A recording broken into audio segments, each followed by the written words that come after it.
Goes with Trinity manager, FA Trophy, get the Wembley, mate, can't you? Anything's possible.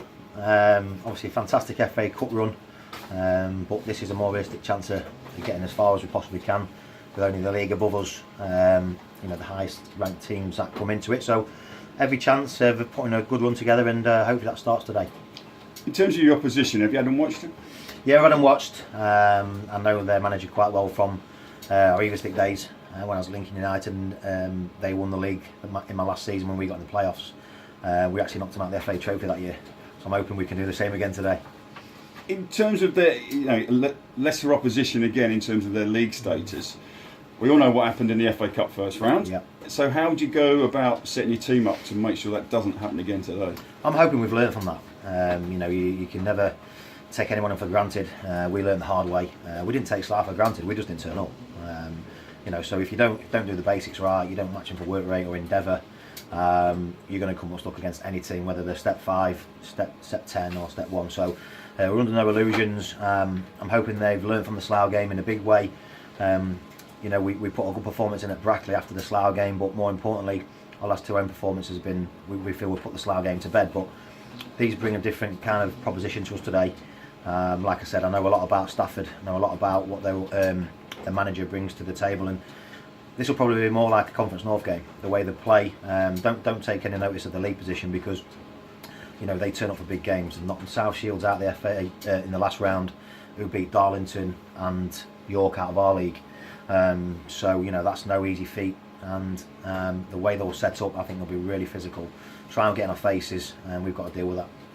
In terms of, obviously, keep going about it, but that Slough defeat, have you learned anything about your players in big games? I mean, this is a third qualifying round. If you get through this, you're in the first round proper. If you get through the next couple of rounds, all of a sudden it starts getting quarterfinals. If you got to that stage, would you be worried about your team not turning up at one of them kind of key ties at quarterfinal stages? Yeah, I would, because I've been stung before, and it's a tough one, because you look at how we got to the FA Cup first round, and we was up against it, and no one backed us to get through them rounds. Away, like we said, well stated, Spennymoor away, Leamington away, Harrogate top of the league away. So we know it's in the changing room to turn up in big games and perform. We also know that we've not turned up in games, in big games. So as a manager, you're always worried about that, and it's come to a stage where it's a great game for me and Terry, because we didn't turn up at FC Manchester the last game of the season.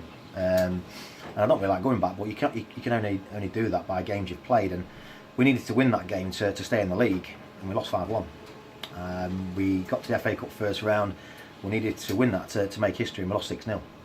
So you look at your squad and look at certain players, and there's different players in there now, but this game's interesting for me and Terry, because it's a big game for the football club, money at stake, so I'm expecting a performance today. Yeah, in terms of your personnel, we were talking before we did this interview about your midfield 5, and that for me looks like a mid-table midfield, if not pushing a little bit higher than that. You've got Craig King, Liam King, all experienced in this kind of divisions and higher, and also Curtis Bateson, who you've signed from Ferriby, who I've again seen several times over several seasons and thought he's a good, decent player. So you're moulding a mid-table side here. Is the FA Trophy a distraction from your league and where you want to get to, or is it just going to run alongside it and hopefully you can get the performances in both? Yeah, I agree with your first point in terms of a midfield 5. I think being at this level now for 6 months, I think you get to a stage where you know what you need. You should do anyway by having the games that we're had now, and you start to get a feel for the league and what's required. And I think you need players that have been in and around this level. We brought lads in and around from the leagues below, and some have really took to it, some haven't. Gradually, because of FA Cup run, like the chairman said, he stuck by his word at the start of the season. If you have a good cup run, that'll help you out in terms of your team. So that's allowed us to get Liam and Curtis in, which is going to help any team, especially us. So the lads that have stuck the chest out and grasped that opportunity to play at this level are learning off them as well. So it's a good mix.